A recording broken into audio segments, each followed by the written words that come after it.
Welcome to the Empowered Wife podcast, where it's all about fixing your marriage without your husband's conscious effort so that you feel desired, taken care of, and special, even if your relationship feels completely hopeless. I'm Laura Doyle, and today I'm revealing 3 signs your marriage is in trouble. My guest, Atash, and her husband fought constantly, even fighting about the fight, and she felt so unloved. Then they separated, and it seemed hopeless. Then she took a completely different approach, and today her marriage is peaceful, light, safe, and warm. She's going to tell us what she did so you can do it too. The Worst Relationship Advice of the Week award goes to an unoriginal yet harmful suggestion about how to stop feeling dismissed and ignored. Wait till you hear this claptrap. Whew. All that's coming up. But first, let's talk about 3 signs your marriage is in trouble. When your marriage is in trouble, you know it because you're worried. You're scared that something bad is going to happen to your family, like it's going to get permanently broken beyond repair. But how do you know if it's really in trouble or if it's just going through a phase that everybody goes through? Here are 3 signs that your marriage is on fire and needs your immediate attention. Number 1, you resent the way your husband is acting. Maybe your husband is withholding affection, or maybe he's withholding his time and his attention too. Maybe he's giving it to someone else, like the dog or the kids, or to another woman. Maybe he's drinking every day, or he's just plain mean and hurtful all the time. Who wouldn't be resentful? It's only human that if your husband is being reckless or completely uncaring, that's going to hurt. And maybe you haven't known how to stop feeling resentful about the ways he's falling short or not even trying. Resentment comes with the added illusion that you can't get out of it, that you're stuck in it like quicksand. But there is a way to get out. And here's the rope that you can grab onto to climb out of the stinky pile of resentment that you might be stuck in. You ready? Write this down if you can. You can't be resentful and grateful at the same time. It's just not possible. It's like light and dark. You can have one or the other, but not both. So if you're feeling resentful and you decide to count your blessings by making a gratitude list, guess who's going to have to leave the building? That's right, resentment. Granted, it's not always easy. You might go to make that gratitude list and think, there's not one thing I'm grateful for about him. That used to happen to me too. But if you can, just write down one thing. And everybody can write down one thing, right? There's definitely one thing you're grateful for about him. And once you've written down that one thing, you're going to have some momentum at that point. So you might as well write down a few more things. Now, resentment will start to catch on that it's being evicted and try to persuade you that choosing gratitude is being fake. But if you keep going, if you reflect on all the ways your husband has made your life better in the past and the present, then you'll banish that resentment, and in its place will be something much more enjoyable. Of course, the gratitude will be present, but something else bubbles up in my experience when you consciously choose gratitude instead of resentment. Okay, I'll just tell you, it's humility, which is the ability to see where you might have also been wrong so you can take responsibility for it. Even if what he's doing seems so much worse than your teeny tiny transgressions. Marinating in resentment is dangerous for your marriage, of course, but even worse, it can make you bitter, which is a painful way to live. The second sign that your marriage is in trouble is that you're not happy. And you may be thinking, of course, I'm not happy. My marriage is in trouble. And that's exactly what I thought too. If I got happy, I worried that my husband would think that what he was doing was okay. And I did not want him to think that. Because then I thought my situation will never improve. So I made every effort to let him know I was displeased and miserable. But that wasn't a very well thought out plan on my part because I just was going through life being unhappy all the time. After I got happy, my relationship got a lot better because it turns out Only happy people have happy relationships. The third sign that your marriage is in trouble is that you don't know what you desire. But if you're anything like I was back in those bad old days, you've been miserable for a while too. And you're not even sure what you desire, except that you want your marriage to be better and maybe for him to make you happy. But beyond that, well, maybe you've been expending so much energy on your struggling marriage, you haven't had time to tune into the subtle yearning from your heart, the vital marching orders that your soul is trying to give you through desire. What are those marching orders for you? If you're anything like I was, the things I yearned for, they were too scary to admit, much less do anything about. I didn't want to make a big deal about them because I didn't feel deserving.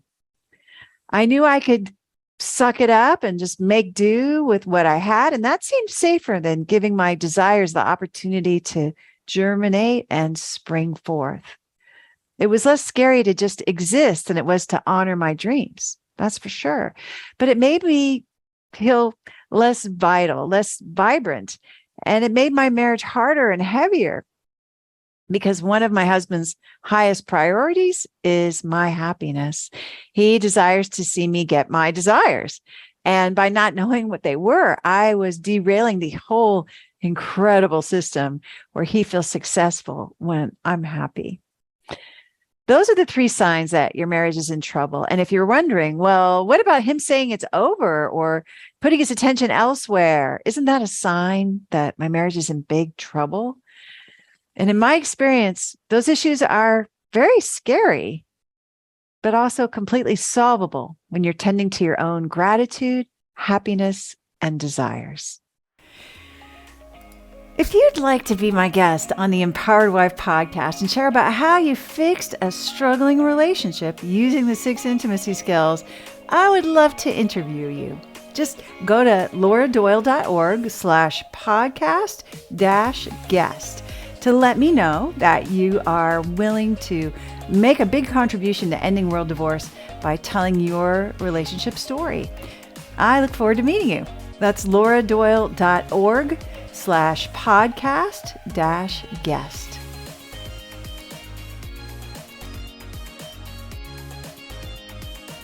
My guest Atesh and her husband fought constantly, even fighting about the fight, and she felt so unloved. And then they separated, and it seemed completely hopeless. But then she took a completely different approach, and today her marriage is peaceful, light, safe, and warm. She's going to tell us how she did it so you can do it too. Atesh, welcome to the Empowered Wife podcast. Thank you so much for coming on to share your story. Thank you. Thank you so much. It's a pleasure to be here and to talk to you, but it's also a little bit nerve-wracking and scary because it makes me wonder if I really deserve to be doing this podcast because, it's really good and I've had transformation. However, I still struggle with control and I still struggle with respect. And so it kind of made me think maybe I was being a fraud to come do the podcast because I'm not cured, so to speak. I mean, I've changed a lot, I've grown a lot, and I've had a definite transformation, but I'm like, oh my gosh, if we're still struggling, is this appropriate? So I'm just curious what you have to think about that. I hear that you're still a mere mortal woman, that you didn't transcend into being a perfect wife. And, but you still have a story to share about your experience and how, would you say that your marriage is different than it used to be? Oh, it's 100% different. All right. 100%. Well, we want to hear the story. I want to hear the whole story. Okay. And I appreciate your authenticity, though, just starting us off with the imperfection at your house. Your marriage isn't perfect. Mine isn't perfect. We have yet to find a perfect marriage. So I'm just interested to hear the whole thing. But take us back to the bad old days and tell us what things were like in your marriage. Okay. Well, I've been married since 1994, so it's been a very long time. And I was 21 when I got married. And I met him in college, and we fell in love very quickly, very fast. And we were I was just super passionate. I'm a passionate person. If I don't know if you know anything about the Enneagram, but I'm an Enneagram 8. And so that's the challenger. And I'm known for being, strong, very confident, very just aggressive stance. That's our natural stance. And it's just I'm very passionate. I think that's what attracted him to me. And it worked for a very, very long time. So we did break up a lot. We got together, we broke up, we got together. We had a very kind of volatile relationship as we were trying to figure things out, but we were definitely in love. We wanted to be married, and we immediately had a family from the beginning of our marriage, because we did get pregnant in college. And that was a whole nother story. I could do a whole nother podcast on that journey and that situation. But so here we were married, and within 5 years we had 3 boys, and I loved my life. I loved my family. My husband was so tender and loving and sweet and giving and patient and wonderful. He's a really, really great man with wonderful character, and he put up with a lot. I didn't realize at the time that I was controlling. I didn't realize that I was bossy or disrespectful. Even to me, I wasn't disrespectful. I was just straightforward. I tell it like it is. I am very, just to the point. But I'm also very loving. I'm very caring and giving and generous. But I'm just kind of like, what you see is what you get. So that's kind of the dynamic that we had. And he tolerated, he put up with it. And, we had a idyllic life.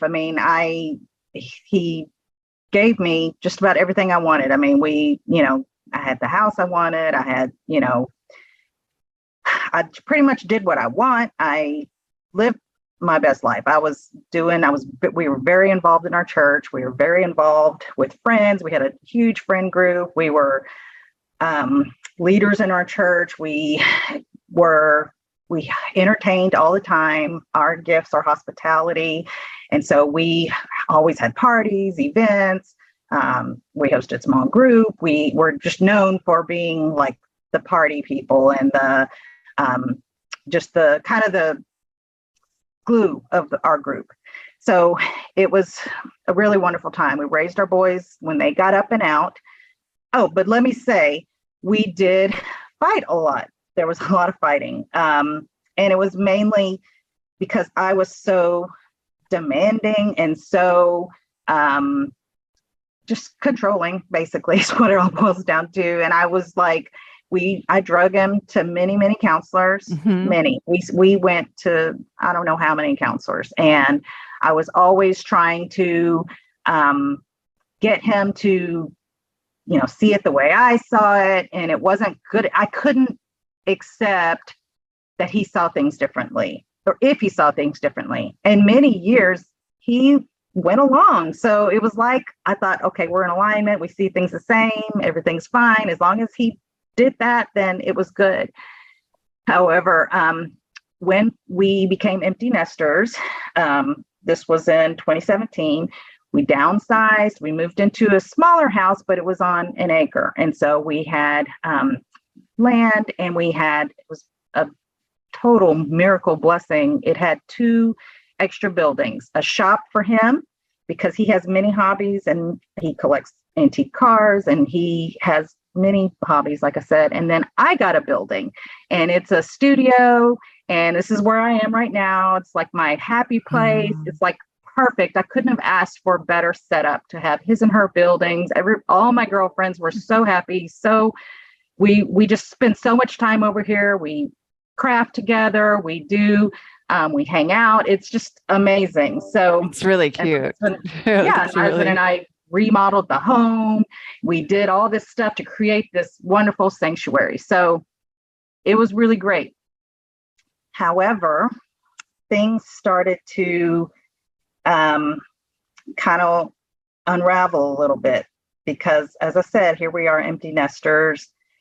And I was a rager. I will admit that. And I've heard you talk about that. And it feels good to know that it's not just me. And there would be time I just couldn't accept, if he didn't want to talk about something, if we were arguing, it escalated and he didn't want to talk about, he just want to shut down. And I would be like, no, we have to resolve it. And I just kept thinking that I could make him see, make him understand, make him, get it. And I just kept pushing and pushing and pushing. And things just really got really bad. I mean, we were just, like I said, as you said in the intro, I mean, we argued all the time. We bickered, we argued, we would fight about the fight. We would just be, it just wasn't good. And I can handle that, but he can't. And he had his fill. And so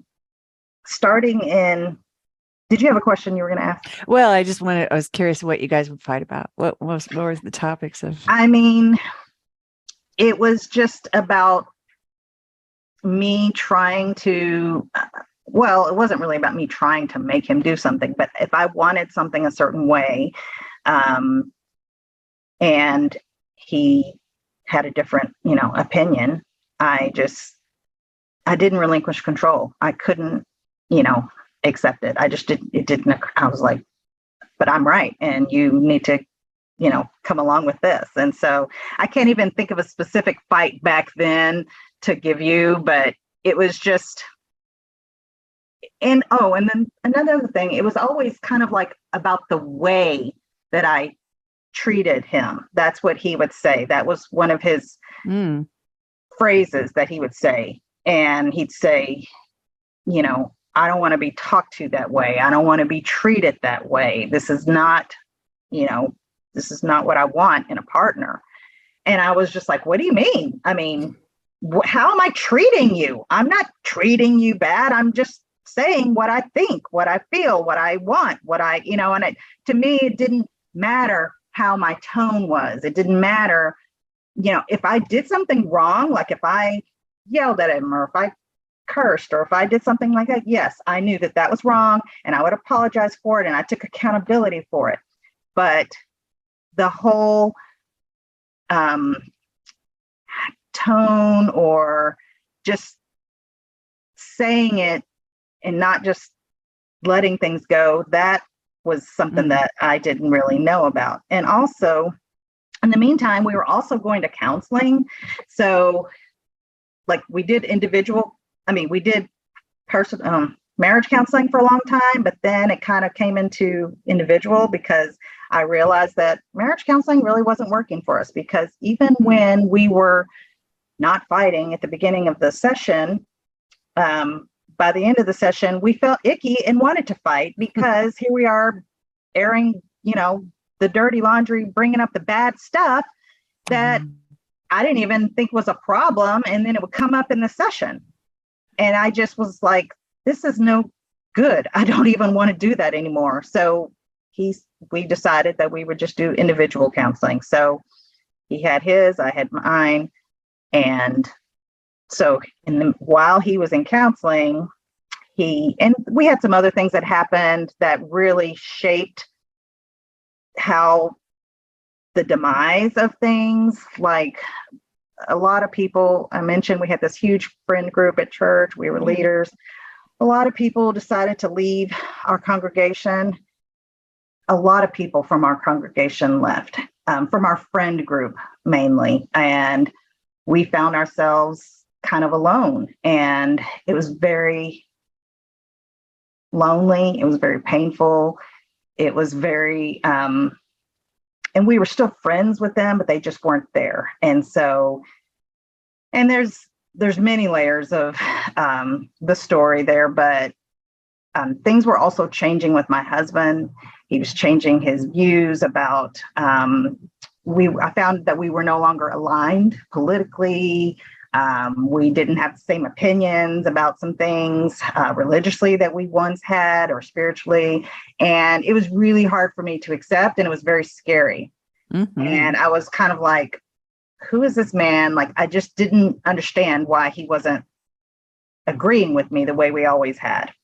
Yes. So that was playing into it. We also, I forgot to mention, in 2019, I wanted to host exchange students. We never had girls. We always had boys, growing up. And so I wanted to host 2 girl exchange students. And he agreed to do it, even though he really wasn't excited to do it, because that wasn't, kind of his plan. He was happy to be an empty nester and be independent and do what we want to do and not have that responsibility. But he agreed to do it. And so we got these girls, one from Spain and one from Germany. And it was like we dove right in. We completely welcomed them. We made them a part of our family, our friends. And this is before the breakup of the friend group. So everybody was super duper welcoming, and they were just part of the family. And so we had like 7 months of amazing time with them. However, in that time, I would get really upset and very jealous because the girls really loved my husband. They gravitated toward him. They wanted to, talk to him, long talks. And I would talk to them too. And we would have talks too. Don't get me wrong. I had a good time with them too, but they just really loved being with him kind of more. And so I was jealous. And he's such a pleaser. He wants to please, and he would do things for them that I would be like, what are you doing? Like, you shouldn't be doing that. Or things that I felt like he was being more catering to them than he was to me. And so we would fight about that. That would be something we fight about. And so it was just really added to the compound, breakdown. So they unfortunately had to leave early because of COVID. So they left in February, or it was early March, I guess. And so it was just he and I. And, as I said earlier, we've done a lot of work to this house. We like to do DIY projects together. So we did a lot of projects in the house. And we were working remotely, both of us in the house. And it was just really, a lot of fighting. So it wasn't very peaceful. And I had also been given your book in August of 2020. And it was funny, it was a house guest. It was another student that had stayed with us just for a month. And he gave me that book for my birthday. And I thought that was kind of unusual. That's unusual, yeah. And I was wondering, why does he think I need this book? It was Surrendered Wife.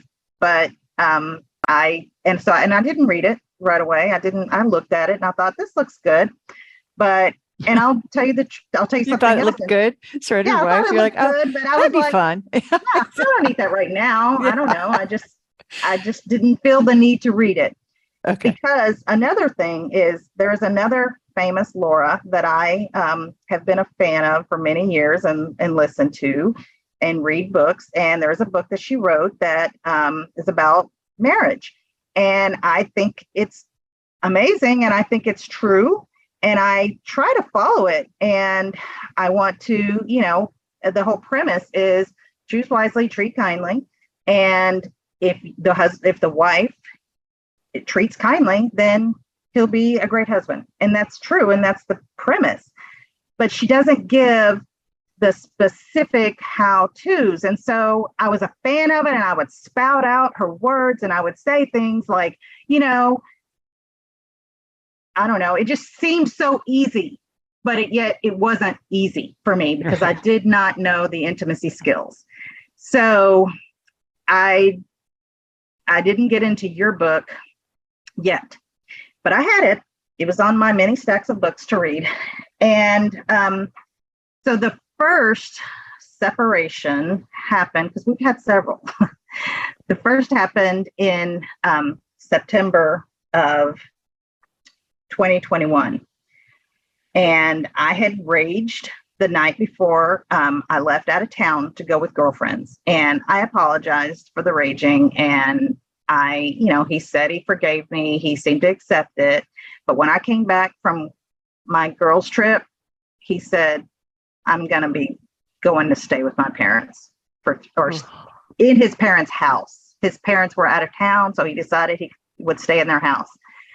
And I was just devastated. I was completely shocked and scared, and because it was real. Like, we talked about separation. We talked about, he would throw around the D word, and I would do it probably more than him. But for him to actually go stay over there, it was just terrible. And it made me feel like, and I was terrified of people knowing.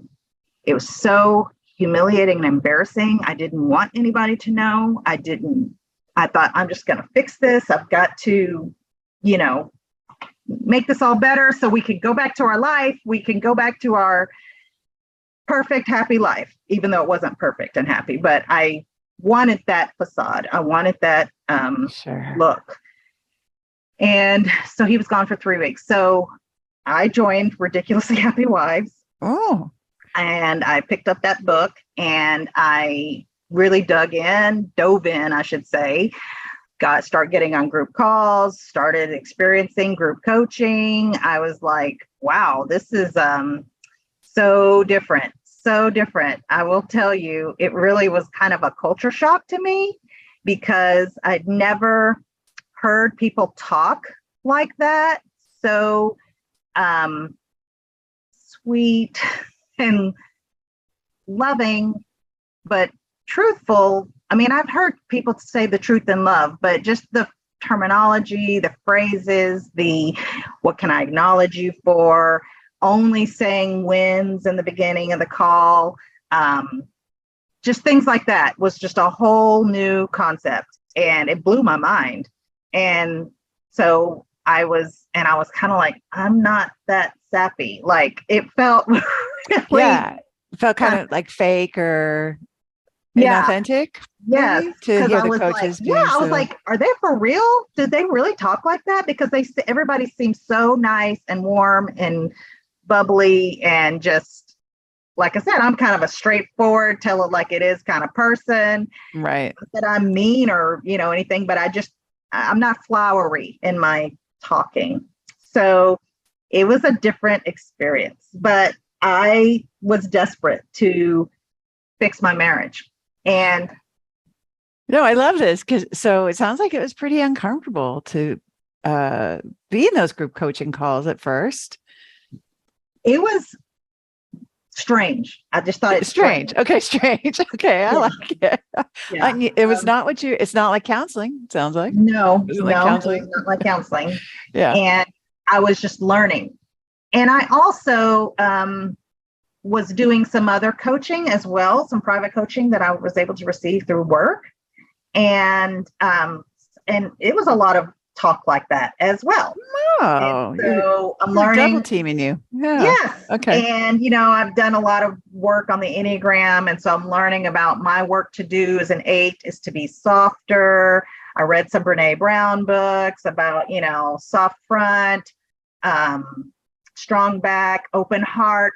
Those were the kind of concepts that were introduced to me that I'd never really heard before. And it's very vulnerable, and I'm not used to being vulnerable. I'm really not used to being vulnerable. I hardly ever cry. I'm not I don't know. I'm not a mushy person. No, and I'm not super tender. I am tender, but in my own way. I'm very passionate. So it was just a whole new ball of wax for me. But I was just getting lots and I was in counseling, individual counseling, I was coaching, and I was in your program. So I was really doing a lot of work, a lot of, things. And I would know when I would recognize, I always took accountability when I knew I did something wrong. But if I didn't think I did something wrong, it was really, really hard for me to apologize or accept his reality of how things landed on him. I would think he's too sensitive. He's too, I just thought he was too sensitive, and it was really hard. So in other words, like if you raged and you knew it, then you would be apologizing for that. You were already very accountable, it sounds like. But if he was upset for some reason, you couldn't see anything you'd done to cause that, it is hard to apologize for. In some ways, why should you apologize, right? If you don't think you did anything wrong. Right. It would be like the way you said that, I didn't feel good about that. It's the way you said it. You're so aggressive. He would say, you're so abrasive. He would say that to me all the time. Ouch. And I would be like, abrasive? I'm not abrasive. This is just me telling you what I think. This is just the truth. This is just, the truth. And I was just so, we struggled with that. I struggled with that a lot. Well, sure. Yeah. So, well, I want to maybe come back around to that a little bit, because it sounds like there was more was revealed about that. Is that fair to say? I don't know how the story is going to go, but so once you got into the program, the Ridiculously Happy Wife program, what did you start doing differently than what you'd been doing? Well, I started with, I hear you and whatever you think. And I learned about how I needed to start relinquishing control about things that, it opened my eyes to how controlling I had been. So I was really trying to be just, treat him like an adult. He could make his own decisions and choices, and he didn't have to do and say everything the way I wanted him to. So he did stay for 3 weeks at his parents' house, and he had thought maybe he would go somewhere else after his parents got back from out of town. But because I had turned it around enough, he thought he could come home. So he did. He came home. So like I said, that was September, late September, early October. So we were still kind of trucking along. I was doing Ridiculously Happy. I was learning these skills, but it wasn't great. It wasn't great yet. It was still, I was struggling. So, I was struggling to truly surrender. So in January, he decided he wanted a separation again. And I was like, oh my God, I couldn't believe it. I fought him on it. I begged him. I pleaded. I said all the right things. I always know how to say all the right things, Laura. And to get him to, want to be with me. He wants to be with me. He didn't want to leave. But he wanted to be happy, and he didn't want to be controlled and disrespected. He wanted to feel respected. And and I'd read another book years ago and all the counseling and all that about love and respect. We'd gone to a conference on it. We'd done lots of work. And I understood the whole concept of love and respect. I really did. I got that concept, but I just didn't even know what disrespect looked like. I didn't even realize all the things that, as he calls today, microaggressions. They may not even be a blatant thing that's anybody untrained would think, oh, that was disrespectful. But it's just this little zinger, something, the way I would say things, the way I would, just the certain word, like, did you even do this? And it's asking a question, but the whole did you even kind of would make it be a zinger to him. And again, I'm like, oh my God, you're so sensitive. Like, I had no patience for it. I had no compassion for it. I had no understanding for it. I was just frustrated. I just wanted to I had an agenda. I wanted to, let's just get in line and both work on this and both be committed to this marriage, and we can get through this. I just didn't understand everything that I needed to do. So this kind of goes back to what you were saying about it was really hard to be accountable if you didn't see that you were doing anything. Right. Or that was really what's the problem, right? Yeah. Yes. And so I'd be like, what did I do? And then he would tell me things and I would defend myself, because in my mind, there was a reason. Because you said this, I did this. I mean, when you said this, I did it. And this is what I'm talking about, fighting about the fight. Yeah. I mean, we would just talk for hours and hours about trying our point of view, like what I think about it and what he thinks about it and And it was just he was exhausted with it. I really wasn't exhausted because I have a lot of stamina for that. And to me, it doesn't bother me. I can just, I'm tough like that. I could just do it. But for him, he just didn't. That's the last thing he wanted to do. He just wanted to retreat. So he decided that we had to be separated. And we decided that it would be an in-house separation because we just didn't have the money to be separated, honestly, like go pay for another place to live and all of that. Yeah. And so he went down the hall and stayed in the guest room. And I mean, I couldn't even handle that. I was so just devastated and upset and trying to convince him that that's, you don't go away from someone when you're trying to work on the marriage. Because he would say, I want to be married to you. I want things to work out, but I need time and I need space. And I just didn't understand that. What do you mean you need time and space? How is that going to help the marriage? You have to go towards someone, not away from somebody. And I couldn't respect it. I couldn't accept it. I fought it tooth and nail for a long time, Laura. And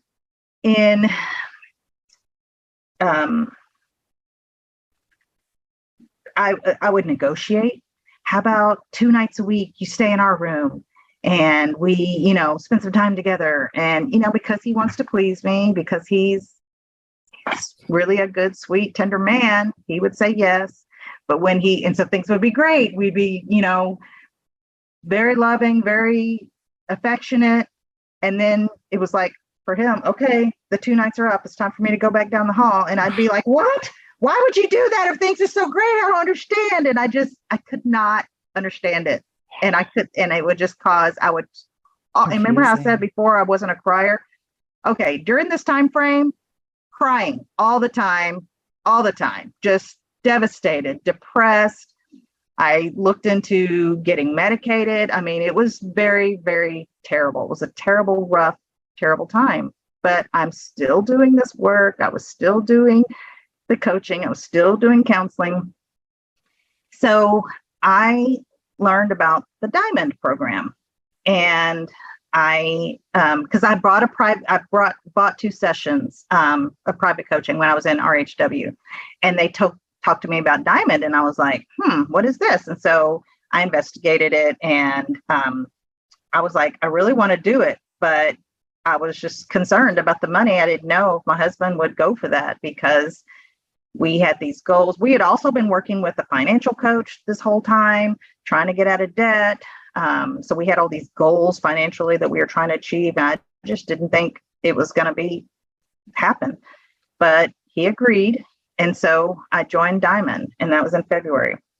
And I'm telling you, that was really the game changer. That was when I had that individual coaching one-on-one, who knew me, who knew my struggle. And then I got the recording so I could hear it and listen to it again, because sometimes things don't sink in the first time. It's really hard to get it. And as you live life and things happen, then kind of sinks in again. And it's just, and I would hear them say in the coaching about, there's so many levels of the skills, like, and I just didn't get that because in the beginning, I'm like, it's so easy, you know, it's very straightforward and very simple, like don't control and, you know, self-care and all that. But I just didn't understand that it could be more complicated or more intricate than that. And also I struggled with finding self-care that really made a difference for me because, as I said, I'm an empty nester. I have this amazing studio. I can do what I want pretty much. I can, you know, I work from home 3 days a week. It's like, I don't have little babies, you know, to take care of or anything. I can, if I want to go get a massage, I can get a massage. I mean, it's just, and that didn't really do it for me. That did not, to me, self-care did not matter if my relationship was broken. Right. I could not figure out a way to be happy if my relationship was broken. And I couldn't understand it. So even though technically I was doing self-care, you know, I listen to music, I watch TV that I want, I am involved with friends, I always doing things, crafting, puzzling, doing things that give me joy, shopping when I want. I like to do hospitality, and I like to give gifts, and I was always putting together gift baskets and, you know, baking, whatever. I do a lot of things, but it wasn't really doing it for me. So I had to do a lot of soul searching, a lot of exploring around that. And this is around March, well, really in January, but in March, I kind of was really like, I think my purpose in life is to have a business out of my studio has to do with hospitality and creativity, because I love to throw parties, I love to be creative, and I love to entertain. And so I kind of had this idea that I wanted to have I talked about it for the minute I moved in, but I was very scared. I was scared of all the things. I mean, I don't know. And it's funny because I'm not really a fear-driven person, but I had a lot of fear around that. And so I came to this realization that was my purpose. My purpose was to do something with creativity and hospitality. And once I made that decision that I'm going to start a business, I'm going to overcome my fear, I had a lot of happiness about that. And my husband was very supportive. He knew that I'm meant to do that, and he wanted me to do that. And so he agreed to pay for coaching for a business coach to help me with this. And so here I am counseling our diamond program, group coaching, individual coaching, private coaching through my work that I was getting, and now business coaching. So to say I was doing some self-improvement and some, personal development and transformation. It's an understatement. Yes. I mean, I was on probably 5 group calls a week with RHW. Then, the 2 private calls a month. My other coaching was like once every other week. My business coaching's twice a month, plus other activities that we do. So I was really busy with that. And then, of course, I had all my girlfriends, the girlfriends who did know, because I did not share with everybody, but there was really no avoiding it. It was the cat was out of the bag, that we were in this in-house separation because he didn't want to do things together socially. He didn't want to go to church with me. It was just very difficult to keep that under wraps. So I had girlfriends who were supportive and loving and caring and, just would listen to me. So I had a lot of support, but the best support that I really had was the individual coaching through your program. I love Coach Mari. She really was my lifeline. And it it was just really amazing. And then of course our diamond called on Monday too was really good. And so I was going through this, and slowly I was learning about truly relinquishing control. I stopped pushing for, please come down here, blah, blah, blah. I stopped pushing for a timeline. Please give me a timeline, because he had originally said 6 months, and then we'll evaluate and see where it went. But I was like, I really truly relinquished control.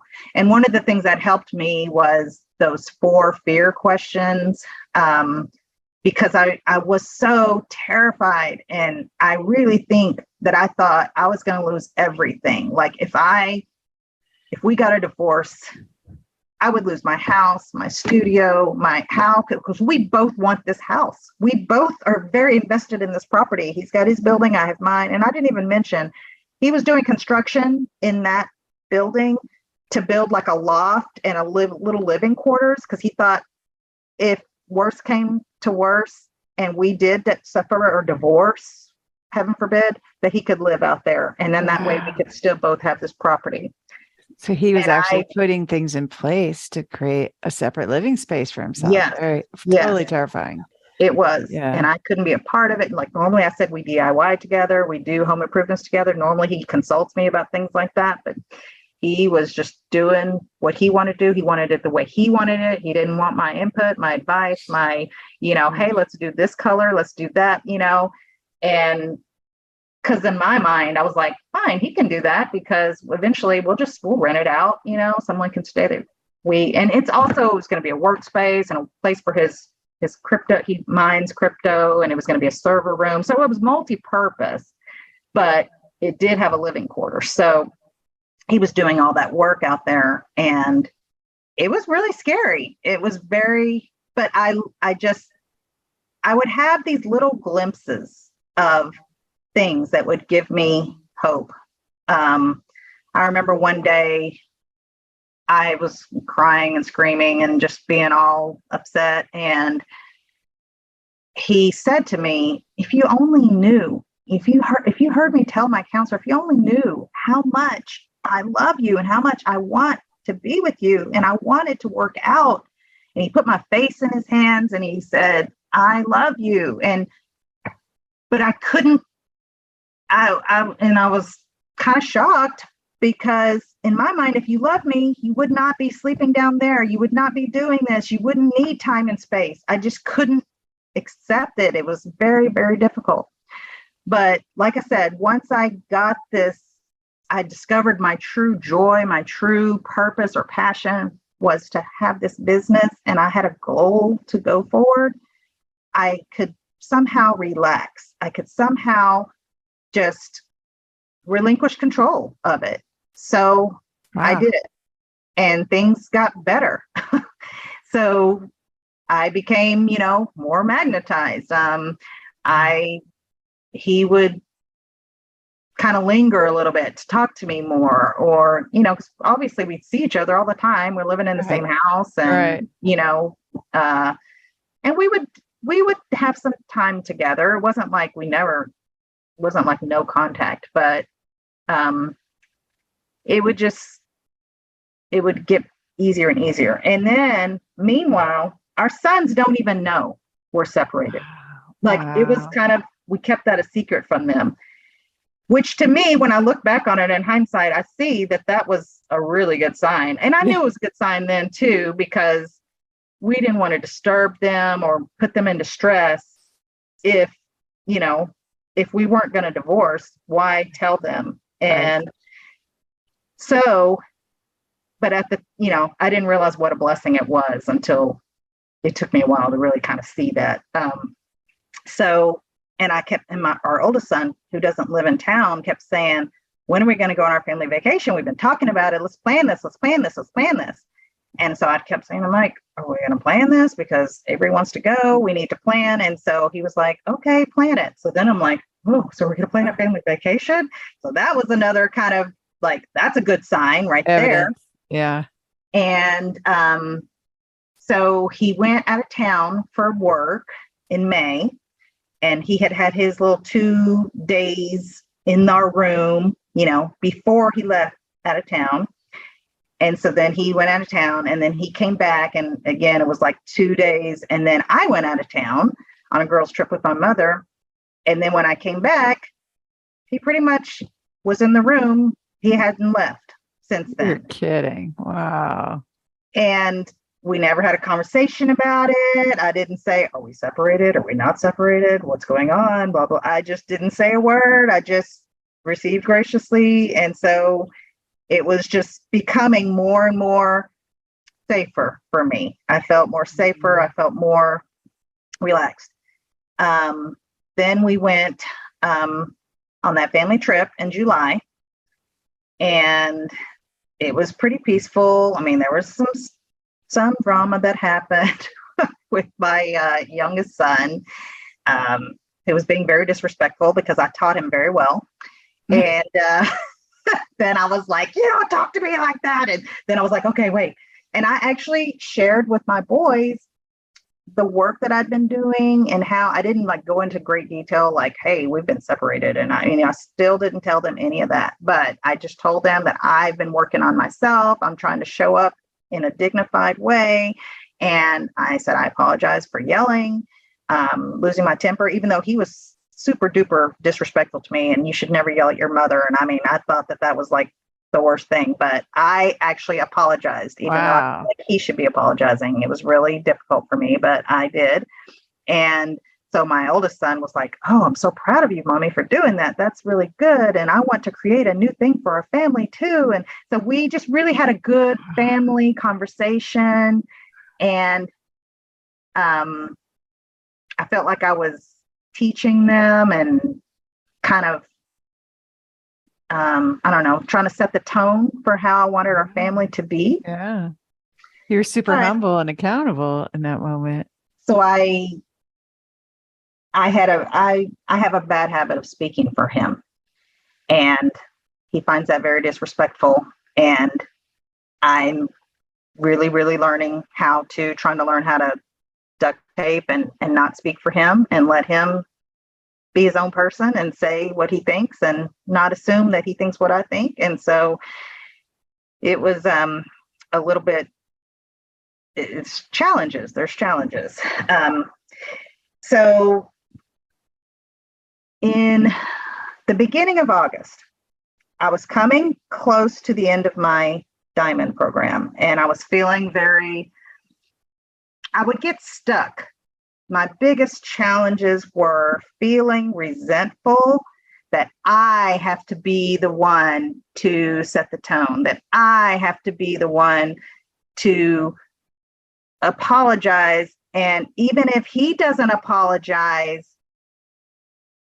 I relinquish control of that, because I had this expectation that, okay, I claim my part, you claim your part. And if I apologize, and then he would say, thank you for saying that. And then nothing else. Wait a minute. Where's my apology? Right. Yeah. It was really hard for me to be okay with that. And if he said anything, any kind of criticism or complaint about me that I didn't think was valid, to just accept it and say, I hear you, and not defend myself. So I was always defending myself, and it was really hard. That was really hard. And so I was really struggling with that. And he still wasn't like the completely tender, loving husband that I once had. He was sweet, and he was kind, and he was loving, and he was respectful, but I didn't have all of him. I felt like he was still a little muted. The walls were still up a little bit. And so I watched your video on the tender, loving husband on the portal formula, the tender, loving husband formula. And when you talked about, write down 10 ways that he was, back when things were really good. So I pulled out these letters that we had. It was like every letter we'd ever written since the time we met in 1991. And I started looking at, I mean, there was just gobs and gobs and gobs and gobs of stuff. And it was the stuff that I sent to him as well as the stuff that he sent to me.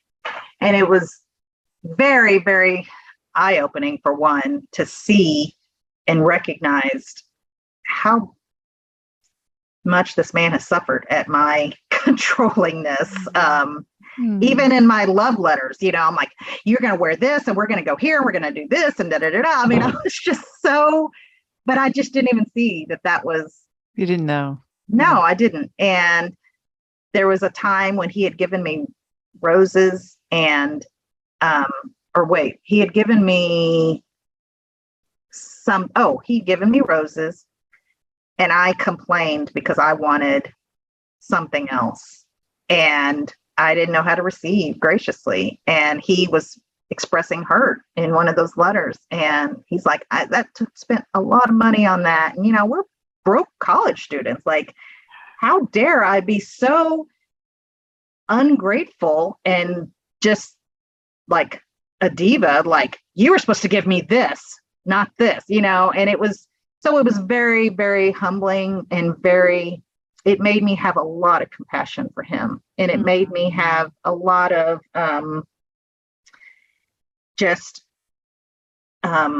love for him, for the ways that he's put up with me and tolerated me. And it made me very just sad for that, but also realize how blessed I was that he was still here, despite me being a rager, despite me being controlling, but despite me having a hard time being, compassionate towards his sensitivities and, just, so it really helped me change my mindset. And I've been practicing gratitude, but that took it to a whole new level.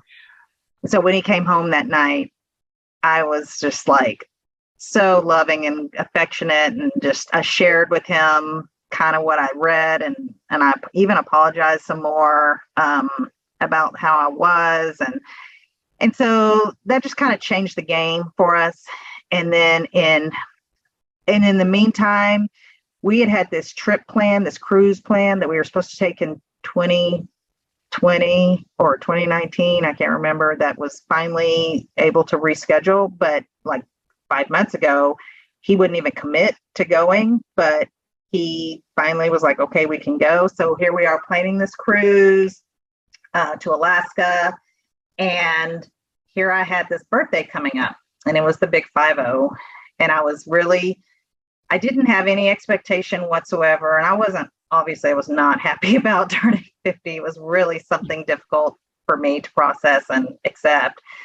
But I didn't, I was like, well, are we going to get together with the boys at least? I didn't have any expectations, but I would just kind of express a desire to, and normally I'm the one who plans everything, but I wasn't planning anything. So yeah, it's your birthday, right? So yeah. Right. And so the weekend before we left for our Alaska cruise, my mother, and I had a feeling something was happening with my friends, that they were planning something for me, because they were saying, hey, we're going to go to dinner. I mean, they said, we're going to go to dinner for your birthday, but I thought maybe it was more than that, because my mother was acting very strange. She was insisting on going shopping at this particular day. And I was like, well, can we do this day instead? No, I really want to do it this day, which is so unusual. It's not my mother's style to insist on anything. So she's the opposite of me. Not a good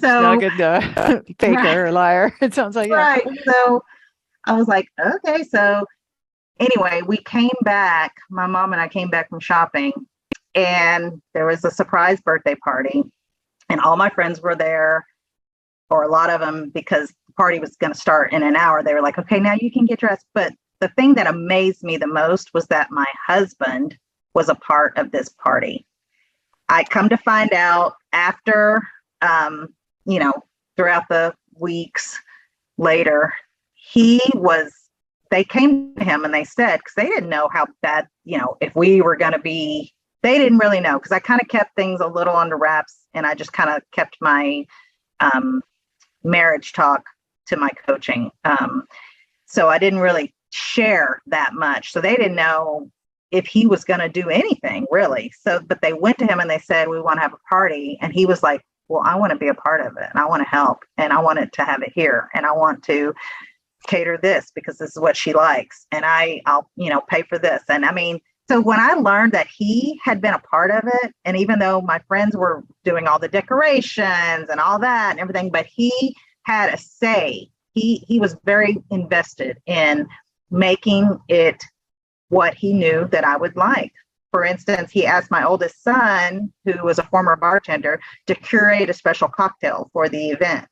And so, and they were like, well, that doesn't really go with our theme. And he's like, it doesn't matter. That's what her son wanted her to, he thinks she'll like that. He knows what she likes. And so we're going to have that.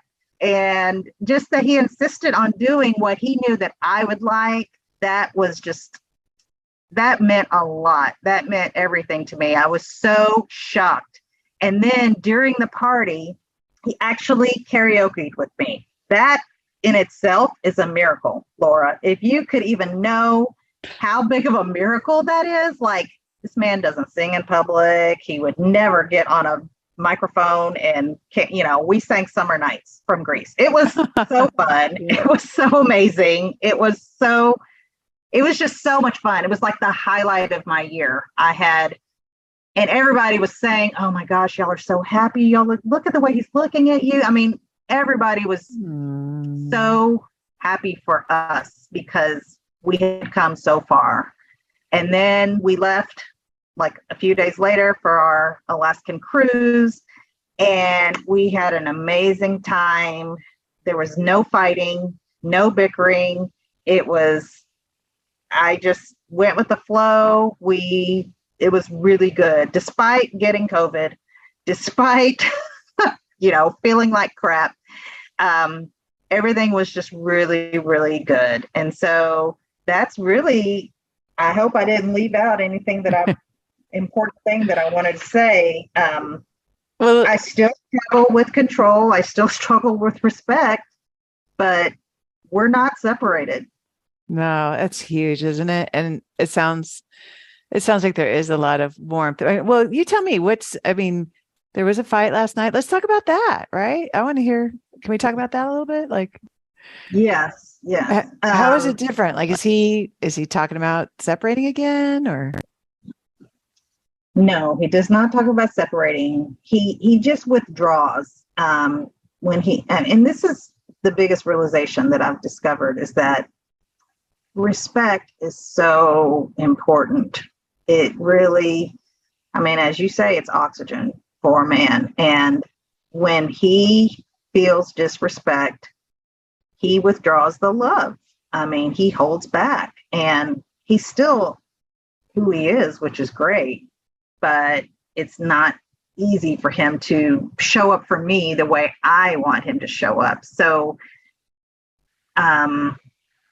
I still feel safe. I still feel like he's in it for the long run. He's not going anywhere.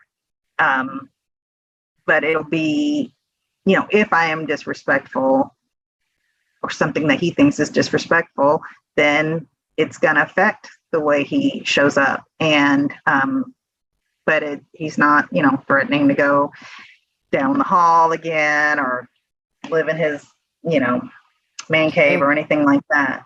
So we laugh, it's like kind of back to the way we used to be when we were, minus me being super controlling or raging or anything like that. Like, it's just comfortable and he makes me laugh and he wants to please me. He really does. He's a very, very loving man and he wants to please me. So I can see it. So let me ask you, what about the rage? Like you were a rager. It's kind of I know for me, it was a well-worn habit. Yes. So how is your rage? I don't rage anymore. I do still raise my voice sometimes. I do get just loud, just naturally, like easily get loud. it's not what I'd call, raging, but it'll be like, I'll raise my voice and just really passionate about what I'm saying and stuff, but no more of, screaming and, following him as he's trying to escape, following him, trying to insist on finishing, this conversation. No more, insults. I mean, I could be abusive, and that's hard to admit, but that's what it was. It was abuse. And I don't want to be that way anymore. I want to be dignified, and I want to be the kind of wife that is going to have her composure regardless of the bait, regardless of what he's doing, regardless of if he's taking accountability for what he's doing, regardless. I want to be that kind of wife. So that's one thing one of my takeaways from one of the calls that I was on was about how relinquishing control, restoring respect is about me and how I want to show up regardless of the outcome. And so that's what I'm really working on, is just, who do I want to be regardless of what you are? Because I was on his paper all the time, all day long. And I still struggle with being on his paper, struggle with that. And I mean, I see it in reverse too. Sometimes he'll say things to me and I'm like, you're on my paper, because I've shared some of these skills with him. And so we kind of talk about that a little bit. And but no more raging, no more screaming, no more. So the culture in your house is very different than it used to be. Yes. The culture is very different. Yeah, probably a lot. So it sounds like there's more peace. Yes. Right. Yeah. Definitely. Yeah. I mean, the fact that we went from, it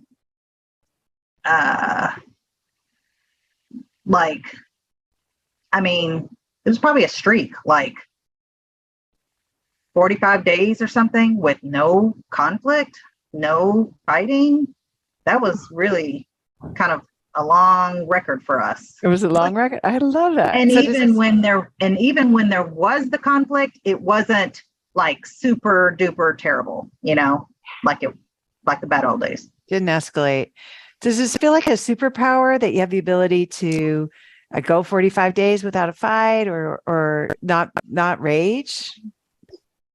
A superpower. I mean, I didn't really think about it that way, but I feel like I'm just I just know I can't do it. If I do it, that's not going to work, and I'm going to lose the intimacy, and my marriage is not going to survive that. So I just realized that, they talk about insanity is doing the same things, expecting a different result. Doing the same things over and over again, expecting a different result. I just realized that I cannot do that anymore if I want a different result. So I got off the insanity wheel, and I'm just doing what does work.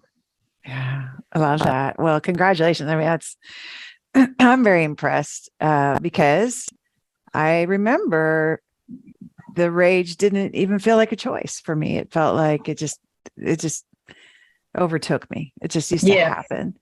And so I'm impressed. And and I had a counselor tell me that I was addicted to the dopamine. I think that's what she said. When you have that rage, you have this dopamine that's released, or the oxytocin or something. She's like, you're addicted to that. Yeah. And well, that's nice to know. It's like, well, how do I stop? Right.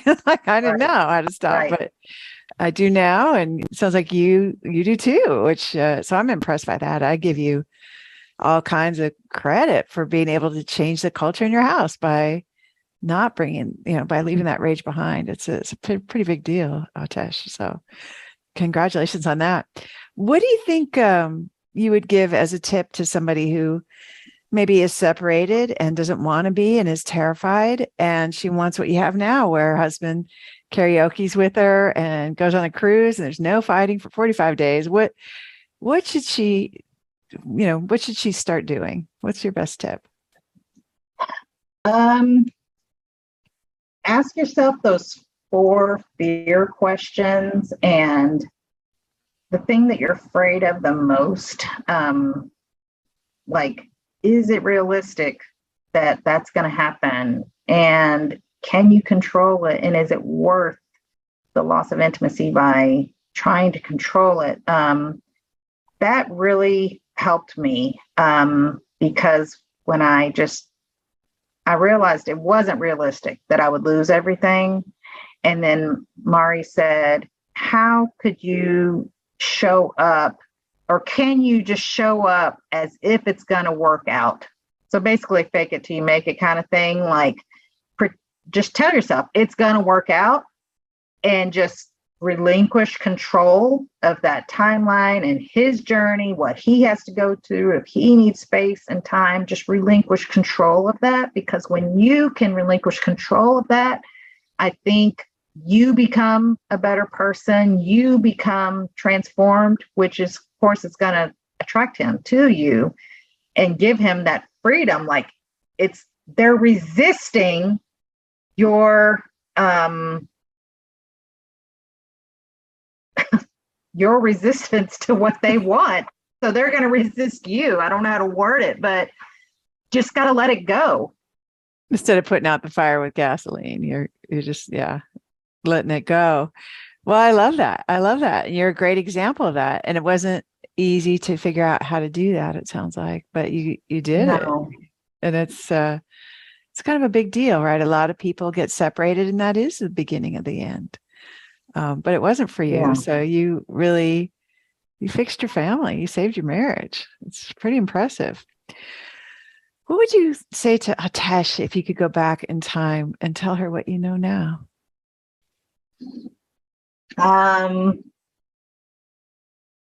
Just stay on your paper and be more compassionate to yourself as well as to your husband, and just have more empathy, and be softer.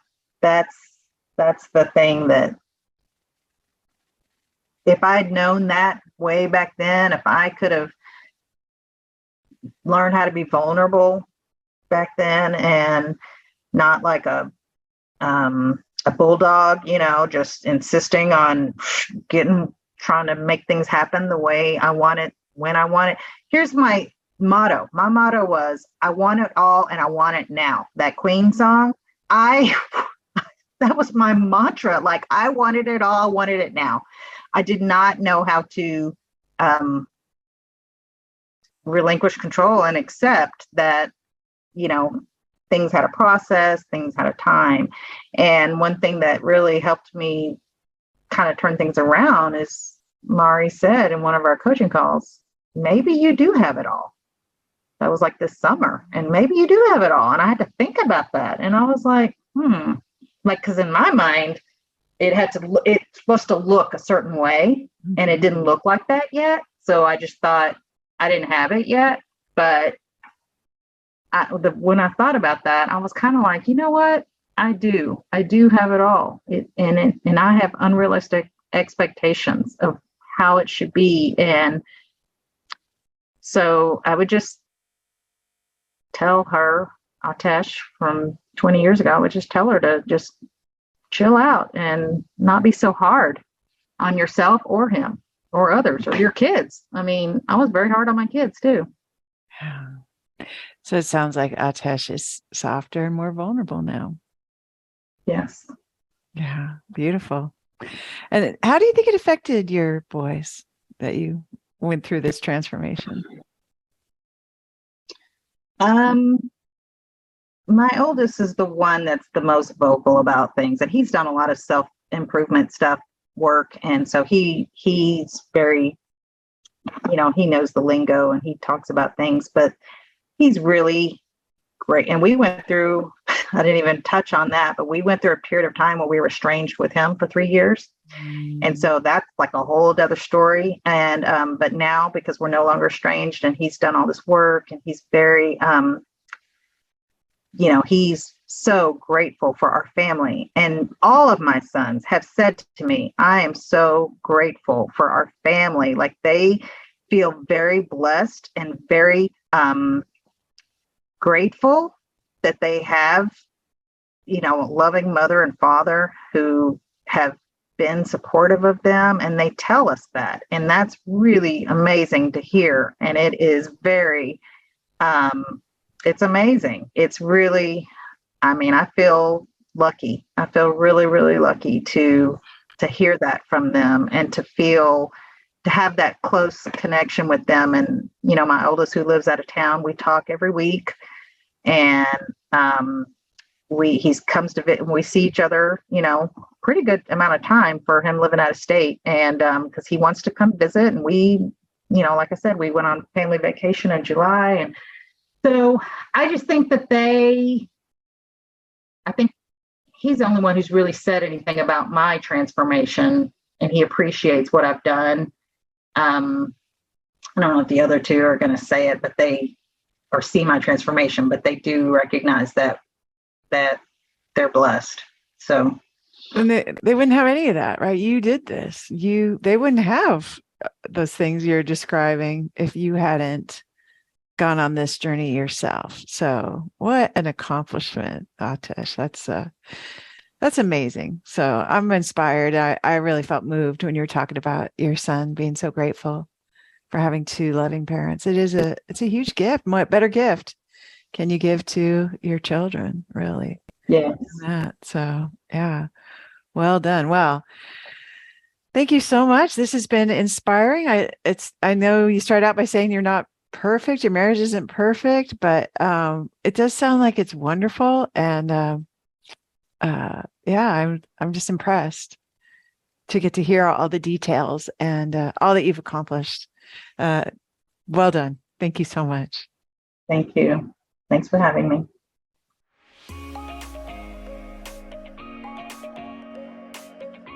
If you're wondering how to get started with fixing your relationship and making it shiny again, then you need a roadmap. Get 6 simple steps to follow that will set your relationship up for success. Discover 3 common mistakes that wives make trying to fix their relationship that just make things worse when you download my free Adored Wife Roadmap. You can do that at getcherished.com. Go to getcherished.com now to get your roadmap in minutes.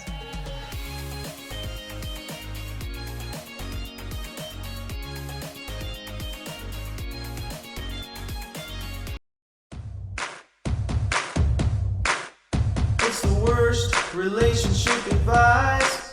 The worst relationship advice. Yeah, it's the worst relationship advice. The worst relationship advice of the week.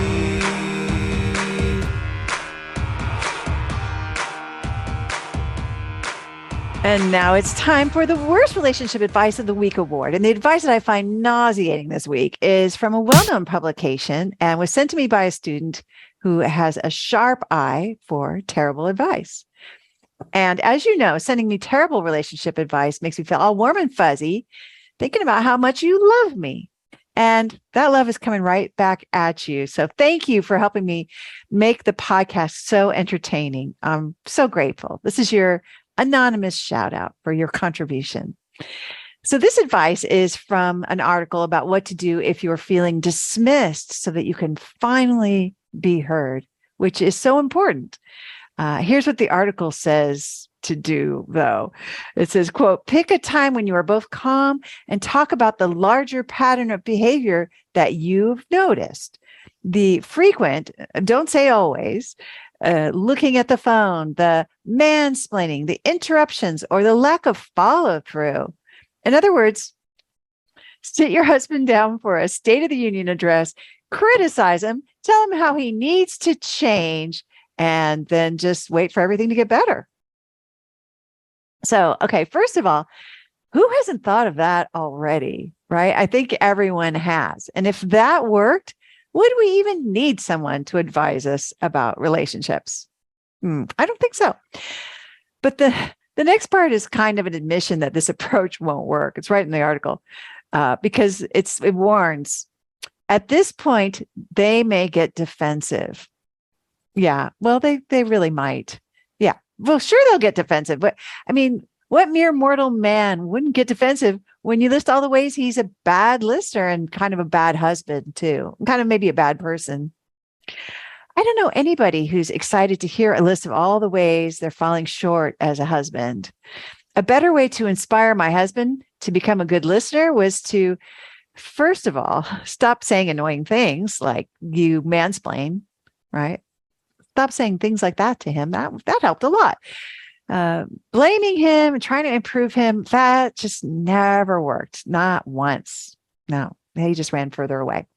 But you know what worked wonders for getting me to feel truly heard and seen in my marriage?